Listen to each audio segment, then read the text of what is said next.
It is a journey. There are so many initiatives happening and they are fragmented. Some we do very well, some we don't do very well at all. And I always think that we have to look at frameworks to bring things together. There's government, there's private, there's academia. These three must work in sync for a sustainable solution to be found.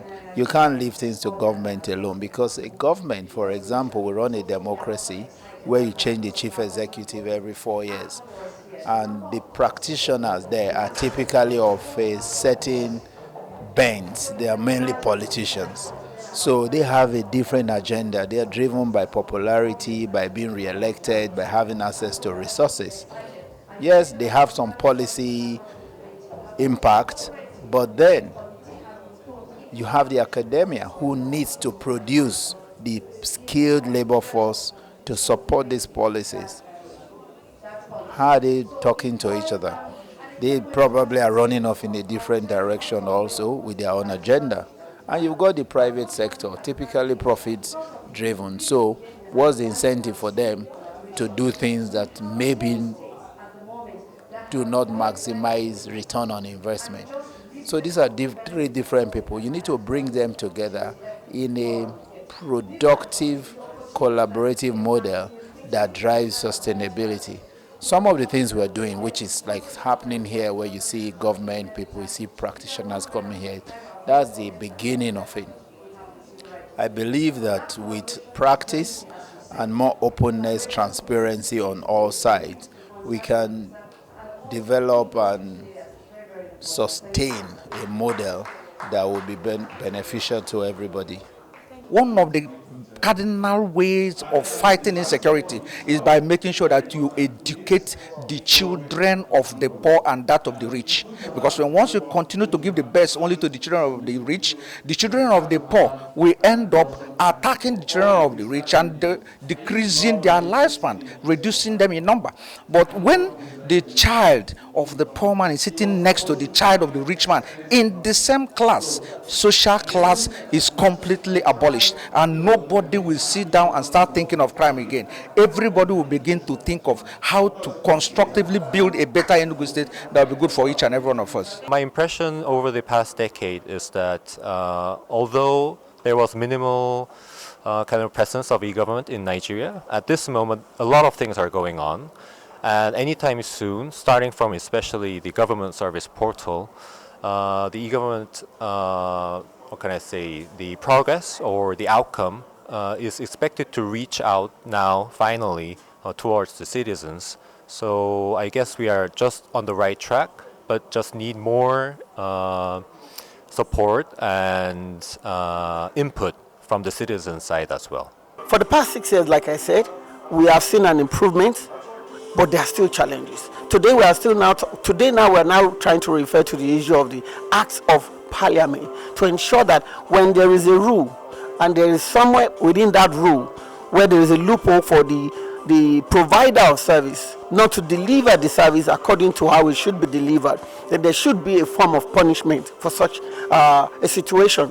There is the issue of trying to work with some banks which have no branches, as you know, where you can do the physical transaction.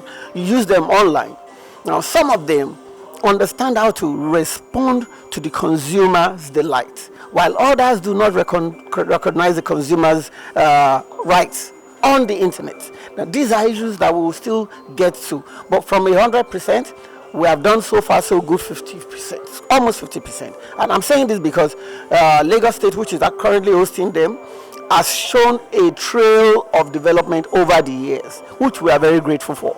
Now, with what NIMSI is doing, all we need to do now is support, because when you don't know, you begin to point fingers. Some of us would easily point fingers, to do the armchair criticism, but NIMSI has been given a right to ensure that anyone can work with it, and the minute anyone work with it, you don't have to do your thumbprint in 1,000 places to get your data, put to them.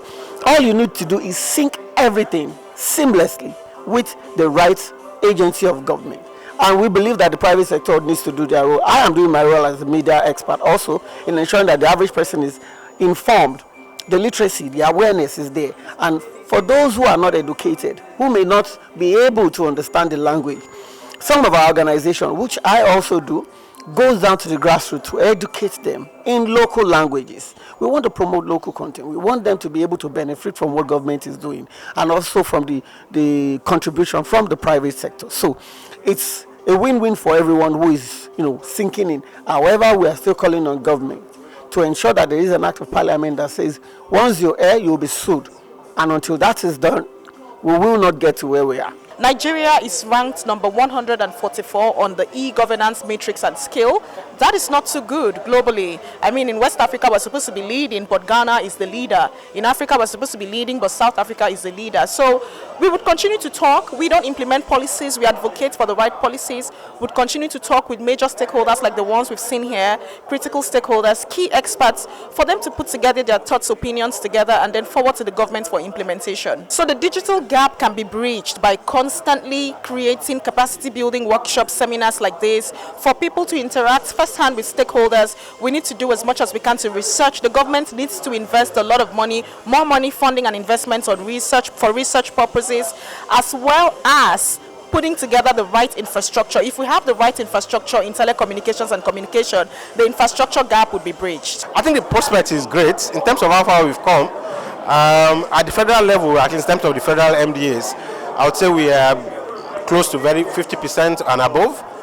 We still have a lot of work to do, and I think we need to start from the basic infrastructure. Do the civil servants even have access to the computers? Do they have access to the basic elements that allows them to be able to use e-government tools? We need to make sure that that gap is closed before we can move on to other issues, because at the moment the truth is that a lot of civil servants still have to use their mobile phones to get a lot of things done. So we as the government need to make sure we provide the basic facilities to civil servants to be able to use e-government tools properly. We have a very huge population. Over 200 million people is not a joke. The reason why Estonia is a leading e-government country is because it's a very tiny country. It's a quarter of Lagos. So, and that's why they can get all their adult citizens onto their databases without any hitches, and also robust infrastructure. So that's where the challenge is. We are talking about 36 states, plus 200 million people, 6 geopolitical zones, over 250 ethnic languages, and the list goes on. So we need to drive, it's a political process down the line from federal to state and local governments. That's the way we can drive adoption of technology. They need to create more awareness. It's very important. I think it's going well so far. There's been a lot of speeches about e-governance and the e-government as a whole from different perspectives, NIMSI, NITDA. And I think they've all got their own little space in which they operate, and they're trying to actually get this across to a lot of people who may require their platform. And I think that's very important. There are quite a few private sector people here as well, and I think the integration between the private and public sector is very important when it comes to e-government, especially since everyone is going the way of technology nowadays. A few things that have come up is integration between different platforms. How can we make it easier? I think it's through platforms like this, where you can have a public discourse as to where are the gaps between the different organizations, the different MDAs, and how they can actually integrate with each other to make our use of technology easier. One key thing which you notice is that this forum brings together personnel from both the public and the private sector, and that's one that is key. Another thing you notice is that here the public sector have been able to showcase what they've been doing, which hitherto have not been in the open space or have not been in public space to private companies. So it's now news when you hear representatives from NITDA, NCC, Nigeria Data Protection, all coming to state what they've done within the e-governance realm. So in all, it is awareness, creating that awareness to let the private sector know that they can actually key in into what the public sector is doing and look at how we can engender connection. Because all in all, one of the key things about this is if it is just all about talk, and no action, then that means that these summits have not really achieved its primary goal. Yes, the first thing is engender that awareness, create that awareness, let people be aware. The next step is implementation. How do we solve the problem? If you look at from the data, we are at 140 at over, it's a far cry from where we want to go to. Yes, we are making progress, but we are not where we should be. A whole lot needs to be done. That does not mean that we have not done much, but it just means that we still need to do more. The NIN, which is a product of the NIMC, is actually the bedrock, like the basic primary infrastructure for security governance in this country. All right. The fact that the enrollment has been so poor is troubling. And the fact that there has been very little investment in that area is even much more troubling. Because any one of us that really wants to tackle insecurity in this country needs to first and foremost enroll all Nigerians. We need to be able to tell who is in this country, what they are doing in this country, where they are. We should be able to track them. We should be able to find them. We should be able to know them. All right. And they cannot enroll these people without infrastructure. NIMC needs infrastructure. It's not enough to just have a name, to have a guiding policy, to have a deployment framework. There has to be investment in it. We need to invest in the basic facilities that leads to the enrollment of Nigerian citizens. We need to be able to capture them. They need to be stored in a secured server or in a secured space, all right, where we can now have access to them. And this idea of duplicating the functionalities of NIMC by the states, for me, yes, it's laudable that they are capturing data, but I think that they should plug into NIMC. The funds they are using for that can be used to further deepen enrollment.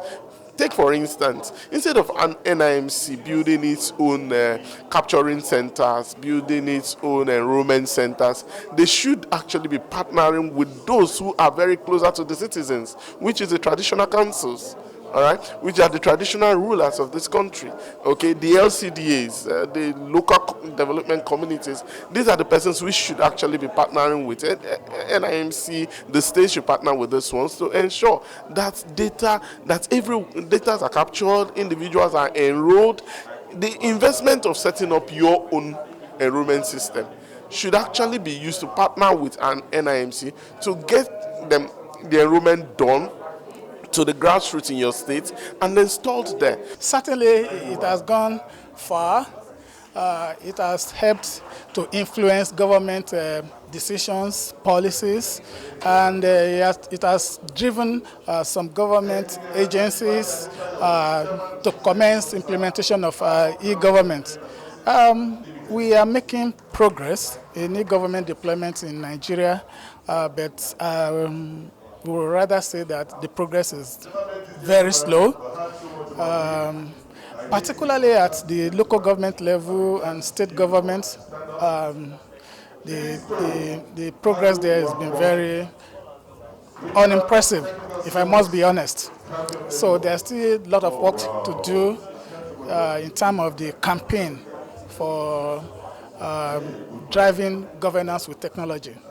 Averagely, we are not doing too badly in terms of infrastructure. We've just learned that there are 8 submarine cables that landed in Nigeria with huge capacity. And we have internet access in almost every major town in Nigeria. And if you know the number of Nigerians carrying mobile phone, you'll be surprised. So I'm not sure our challenge is in the infrastructure. I'm not saying the infrastructure is perfect, certainly not, but it is good enough to be used adequately for e-government, but that is not happening. For more on well-researched and balanced stories, events and interviews across business, tech innovation and lifestyle, please like, share and subscribe to this channel, www.youtube.com/Digivation Network.